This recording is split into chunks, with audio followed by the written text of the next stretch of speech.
Kamusta naman po ang bawat isa? I hope and I pray na ang bawat isa po ay nasa mabuting kalalagayan at syempre patuloy na buksan mo ang iyong puso, ang iyong isipan sa mapapakinggan mo ngayong gabi at huwag mong kalimutan na i-share po itong ating live streaming sa mga mahal niyo po sa buhay para marami pa po ang makapakinig ng salita ng Diyos. At yan, magbukas po muna ako sa panalangin. Panginoon, maraming salamat o God sa gabing ito, O God, na muli pinagsama-sama mo kami, O God. Lord, I pray na itong word mo, O God, ay patuloy na mag-minister sa buhay ng bawat isa, maging kalakasan po ito, maging enlightenment po ito, O God. Lord, I pray na ikaw po yung magsalita po sa buhay ko, ikaw po yung makita at hindi po yung pagkukulang ko. Lord, maraming salamat sa katagumpayan. Salamat sa iyong salita, Panginoon, O God. To God be the glory. In the name of Jesus Christ, amen and amen. So good evening again everyone.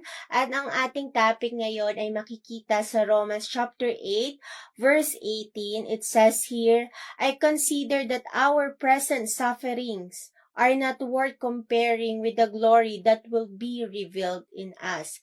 Sa Tagalog, para sa akin, ang mga paghihirap sa buhay na to ay hindi maihahambing sa napakagandang kalagayan na mapapasa atin balang araw. At ang title po ng aking ituturo, Your present suffering is your blessing in the future. Ulitin ko po, your present suffering is your blessing in the future.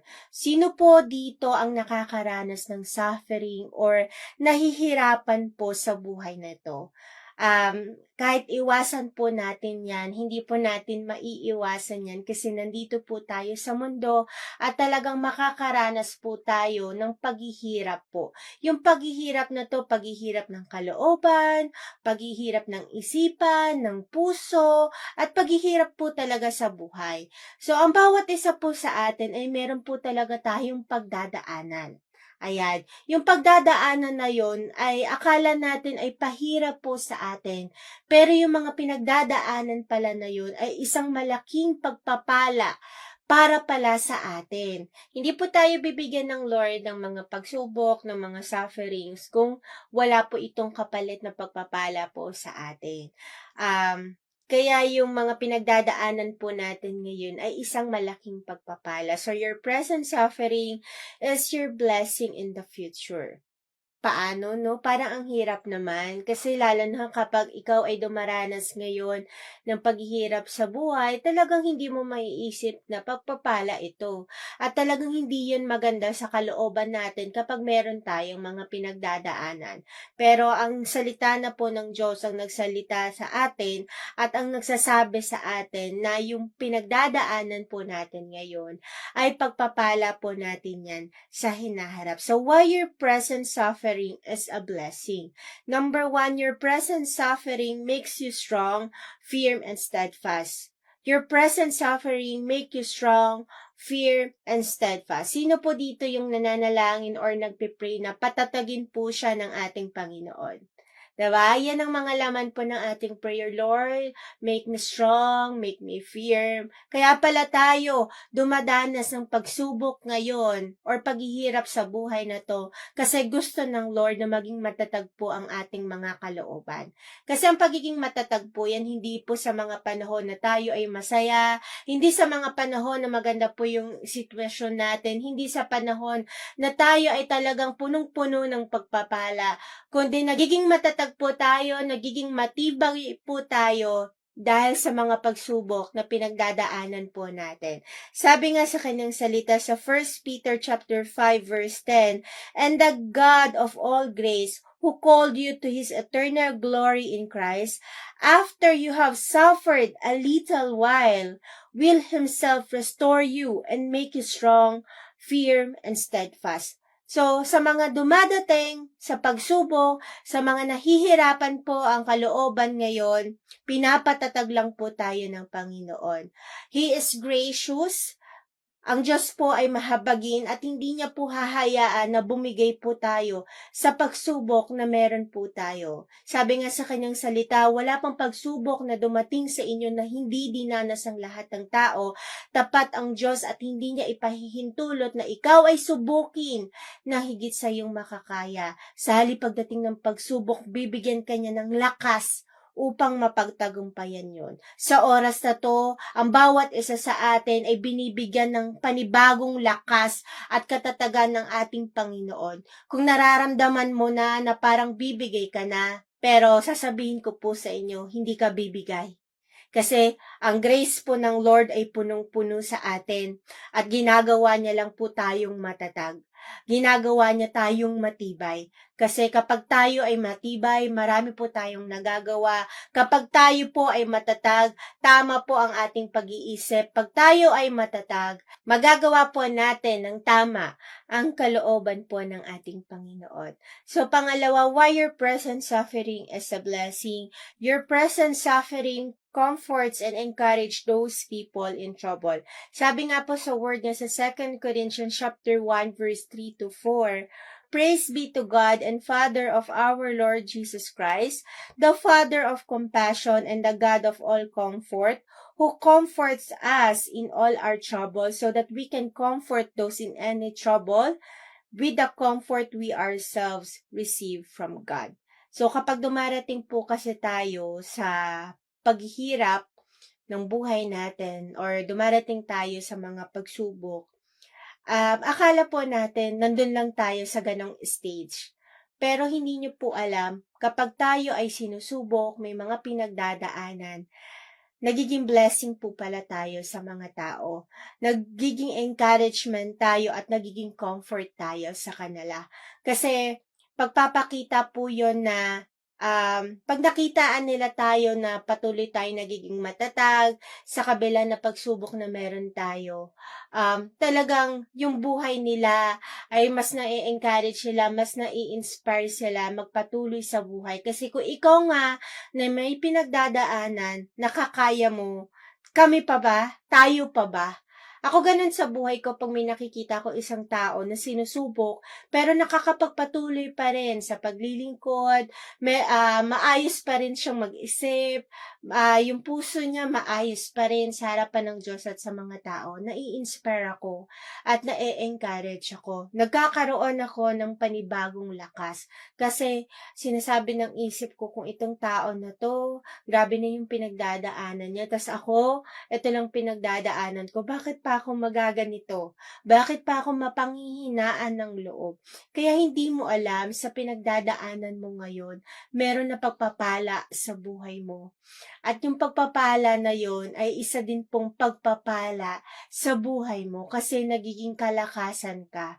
Kaya ang bawat isa po sa atin ay isang kalakasan po, ay isa pong comfort sa mga tao at isang encouragement. Basta hindi lang talaga tayo susuko at magpapatuloy pa rin yung pananampalataya natin sa Panginoon at makikita pa rin sa buhay natin na kaya pa rin natin ngumiti, kaya pa rin natin mabuhay kahit na meron po tayong pinagdadaanan sa buhay. Kaya yung present suffering mo ay isang pagpapala kasi your present suffering comforts and encourage those people in trouble. Ayan. So ako, napagpapala ako sa buhay mo na nakikinig ngayon. Kasi kahit anong pinagdadaanan mo, pinili mo pa rin ang makinig ng salita ng Panginoon. Pinili mo pa rin ang makinig ng Word of God. Praise God sa buhay mo. So, pangatlo, why your present suffering is a blessing. Number 3, your present suffering produces perseverance, character, and hope. Your present suffering produces perseverance, character, and hope. Sabi sa word niya sa Romans chapter 5 verse 3 to 4, not only so, but we also glory in our sufferings because we know that suffering produces perseverance, character, and character hope. So, your present suffering produces perseverance, character, and hope. So, kapag dumarating tayo sa time na tayo ay may mga pinagdadaanan when we are in sufferings, talagang natututunan natin magtiyaga. At kapag natututunan natin magtiyaga, nabibuild yung character natin, naayos yung character natin, at dahil maayos yung character natin, nagkakaroon tayo ng hope. Nagkakaroon tayo ng pag-asa po sa buhay. Nagkakaroon tayo ng hope sa Panginoon. So, madami pong nagagawa yung mga pagsubok na pinagdadaanan natin, yung paghihirap na nararanasan natin kasi nababago po tayo. Nababago po yung pagkatao natin. Nagbabago po ang lahat po sa atin. Lalo na ngayon, talagang surge ng COVID. Talagang ilang taon na tayo sa ganitong sitwasyon. Pero may tinuturo lang po ang Diyos sa atin. So, hindi po madali yung pinagdadaanan natin kasi hindi natin magawa ng yung gustong-gusto natin gawin dahil nga may ganito tayo, may COVID nga, kumakalat yung COVID.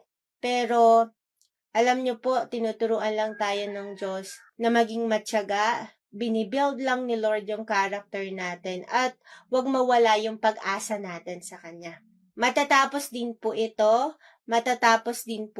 May awa po ang Diyos po sa atin. So, next, pang-apat po, why your present suffering is a blessing. Your present sufferings reveals the power of God in your life. Your present sufferings reveal the power of God in your life. So, sabi ito sa word niya sa 1 Peter chapter 4 verse 12 to 13, mga minamahal, huwag kayong magtaka sa mabibigat na pagsubok na nararanasan ninyo. Kapag sinusubok ang inyong pananampalataya, huwag ninyong isipin kung ano na ang mangyayari sa inyo. Sa halip, magalak kayo dahil nakikibahagi kayo sa mga hirap ni Kristo at magiging lubos ang kagalakan nyo kapag naipakita na niya ang kapangyarihan niya sa lahat. So, your present suffering reveals the power of God in your life. Gusto mo makita yung move ni Lord sa buhay mo? Ito na. Nangyayari na, nakikita na po natin. Basta maging bukas lang po ang ating isipan sa ginagawa po ng Diyos po sa atin. Mas nakikilala po natin si Lord when we are in trials, when we are in sufferings, or when we are in troubles. Mas dun po natin siya nakikilala. 'Di ba? Parang sa tao, mas makikilala mo yung tao kapag nasa pagsubok ka. Titingnan mo kung nandyan ba siya sa tabi mo, susuportahan ka ba niya or hindi. Kasi akala natin, minsan nakikilala natin ang isang tao kapag tayo ay blessed na blessed. Pero hindi po. Ganon din po sa Panginoon. Mas nakikilala po natin ang Panginoon hindi sa mga panahon na masaya tayo at punong-puno tayo ng pagpapala, kundi mas nakikilala po natin si Lord sa buhay natin kapag tayo ay meron tayong mga pinagdadaanan. Mas makikita po natin yung power ni Lord sa buhay natin, kung paano niya tayo pinalalakas, kung paano niya tayo sinasamahan, kung paano niya tayo tinutulungan para ma-overcome yung mga pagsubok na pinagdadaanan natin. At mas makikita natin yung power ni Lord na tinutulungan tayo para ma-overcome natin higit sa lahat yung mga sarili natin. Diba? Kasi kung tayo lang, hindi natin kaya. Hindi natin kayang i-overcome yung sarili natin. Hindi natin kayang i-overcome yung mga sitwasyon na meron tayo. But because of the power of God in our life, diba? Mas nakikita natin yon. Mas nakikilala natin ang Diyos sa buhay natin. Kaya ngayon na sinusubok ka, nagpapakilala lang po ang Diyos sa'yo. Nagpapakilala lang po ang Diyos sa akin. Ngayon na nasa pandemic tayo, mas nagpapakilala po ang Diyos sa atin. Mas nagpapakilala siya sa'yo. Kaya kilalanin mo din ang ating Panginoon. So, malaking pagpapala po yun kapag nakikilala natin si Lord. Malaking pagpapala po yun kapag nakikita natin yung pagkilos po ng Diyos sa buhay natin at sa mga taong nasa paligid natin. Okay? So, next po, yung last po natin, why your present suffering is a blessing. Panglima, your present suffering teaches you to put your faith in God. Your present suffering teaches you to put your faith in God. Sabi nga sa kanyang words sa Exodus chapter 14, verse 14, "The Lord will fight for you. You need only to be still." The Lord will fight for you. You need only to be still. Nakakapagod po ang lumaban. Nakakapagod po na kapag lagi tayong dumadanas ng mga pagsubok sa buhay. Nakakapagod po dahil araw-araw meron po tayong battle. Nakakapagod po kasi meron tayong mga pagsubok na nahihirapan po talaga yung kalooban natin. Ito yung nagiging dahilan kung bakit nalulungkot tayo, bakit nawawalan tayo ng gana sa buhay natin. Pero yung pinagdadaanan pala natin ngayon ay tinuturuan tayo na ibigay natin yung pananampalataya natin sa Kanya. Magtiwala tayo sa Panginoon sa ginagawa niya sa atin. The Lord will fight for you. You need only to be still. Alam niyo po, lumalaban po ang Diyos sa atin. Pagod man tayo, parang ayaw na natin lumaban sa buhay. Pero sinasabi po ng Lord sa atin, be still. Dahil lumalaban siya para sa atin. 'Di ba? Kailangan mo lang magpakatatag, kailangan ko lang din magpakatatag. Minsan napapagod pala tayo, nahihirapan tayo sa sitwasyon natin kasi tayo na lang yung lumalaban. Hindi natin sinasama ang Diyos sa laban natin. Hindi natin hinahayaan na ang Diyos ang kumontrol ng lahat sa atin. Kaya tayo napapagod. Kaya tayo nahihirapan. Kasi tayo, ang first reaction natin, kahit ako, na kapag meron tayong pinagdadaanan, talagang natural po yun, nalulungkot tayo. Minsan gusto natin magbukmok, gusto natin mapag-isa. Pero sa mga panahon pala na ganun, minsan nakakalimutan na pala natin ang Diyos kasi mas nakafocus tayo sa situation na meron tayo. Yung sa mga nararamdaman nating paghihirap. Pero sinasabi ng Lord sa atin, He will fight for us. We need only to be still. Hayaan natin si Lord ang lumaban para sa atin. Ayan. Kaya, yung suffering na meron ka ngayon ay pagpapala ng Diyos sa atin yan. Kasi, natututunan natin maging calm, natututunan natin maging still, in spite po na meron tayong mga pinagdadaanan. Diba? Mas nakikilala po natin ang ating sarili sa harapan po ng Panginoon at higit sa lahat, mas nakikilala po natin ang ating Panginoon sa buhay po natin. Wala naman po talagang magsasabi na masarap ang ganitong pakiramdam na sinusubok ka, may sufferings ka, kaya nga suffering talagang sobrang hirap, yung pain. Iba-iba po tayo ng mga pinagdadaanan sa buhay. May mga kanya-kanya po tayong pinagdadaanan na nagpapahirap po sa kalooban natin. Pero sinasabi po ng word ni Lord sa gabing ito, sa buhay ng bawat isa sa atin, your present suffering is your blessing in the future. Hindi pa man natin nakikita ngayon, but God will reveal that sa buhay po natin. I-reveal po ni Lord kung ano yung blessing na yun. So, maghintay lang po tayo. Yan.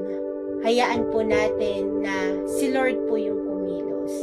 Ang kailangan lang po talaga natin gawin ngayon ay magpalakas, magpakatatag, magtiwala po tayo sa Panginoon. I-full surrender na natin yung buhay natin sa Panginoon. Para kung kahit na meron po tayong pinagdadaanan ngayon, talagang hindi po natin nararanasan yung sobrang kabigatan kasi alam po natin na ang Diyos po ay nasa tabi po natin. So, recap ko lang na why your present suffering is a blessing. Number 1, your present suffering make you strong, firm, and steadfast. Second one, your present suffering comforts and encourage those people in trouble. Pangatlo po, your present suffering produces perseverance, character, and hope. Pang-apat, your present sufferings reveals the power of God in your life. And pang-lima po, your present suffering teaches you to put your faith in God. At ang conclusion po natin, be still. Yan. Be still, you already overcome your sufferings through our Lord Jesus Christ. So, be still lang po sa bawat isa. Hayaan po natin ang Panginoon ng kumilos. Na-overcome na natin ito dahil meron po tayong Panginoong Jesus po ang bawat isa ay patuloy na magpalakas, magpatatag sa presensya ng Panginoon. Patuloy tayong lumapit sa Panginoon, patuloy tayong humingi ng tulong, patuloy tayong magpakumbaba, patuloy tayong mag-submit sa will ng Lord, at hayaan po natin na ang Diyos po ang mag-full control po ng ating mga buhay. Alam niya po ang nangyayari sa atin. Alam niyang nangyayari sa iyo, alam niyang nangyayari sa akin. Hindi po natutulog ang Diyos. Gising po siya at alam niya po kung ano po yung ginagawa niya sa atin. At alam niya kung paano niya tayo tutulungan. Kaya be still lang. Yan, magpakatatag po tayo. At I pray na mag-overflow yung pag-ibig ng Diyos sa buhay ninyo at sa buhay ko. At magsarap po ako sa panalangin. Lord, maraming salamat Panginoon sa gabing ito. Salamat po Lord God sa word na ibinigay mo sa amin. Salamat sa pagpapalakas. Salamat po sa pagpapatatag Panginoon o God. Lord, I pray na ang bawat isa Panginoon ay patuloy na palakasin mo ang kanilang mga kalooban. I-comfort mo, Panginoon, at patuloy na buksan mo ang kanilang matang spiritual para makita po ng bawat isa ang ginagawa mo sa kanilang mga buhay, Panginoon. O God, Lord, I pray sa mga nawawala ng pag-asa, sa mga nanghihina. Lord, I pray na patuloy na palakasin mo sila, Panginoon. I pray yung grace mo mag-overflow sa buhay ng bawat isa, Panginoon. Lord, hindi po namin kakayanin na mapagtagumpayan ang pagsubok na meron kami kung hindi mo kami sasamahan, hindi mo kami tutulungan, Panginoon. Kaya Lord, nagpapakumbaba po kami, O God, sa inyong harapan. Kailangan po namin, O God, ang inyong tulong. Kailangan po namin, O God, ang inyong pagsama, Panginoon, O God. Lord, sa mga nalulungkot, aliwin mo sila, Panginoon, O God. Lord, sa sobrang nalulungkot, Panginoon, aliwin mo sila, Panginoon. Ikaw lang ang kayang magbigay ng kagalakan sa kanilang mga puso, Panginoon. At huwag niyo pong hayaan, O God, na mawala po, Lord God, yung pananampalataya ng bawat isa sa inyong harapan, O God. Kundi, Lord, sa mga pinagdadaanan po namin, O God, Lord, lalong mag-increase, O God, yung pagtitiwala po namin sa inyo, O God. Lord, maraming salamat sa gabing ito. Salamat, Lord, sa mga taong nagbigay ng kanilang oras at panahon para makinig, O God, ng iyong salita. Patuloy mo silang pagpalain. Patuloy, O God, na mag-umapaw, O God, ang iyong pag-ibig sa kanilang mga buhay, O God. Lord, maraming salamat. To God be the glory in the name of Jesus Christ. Amen.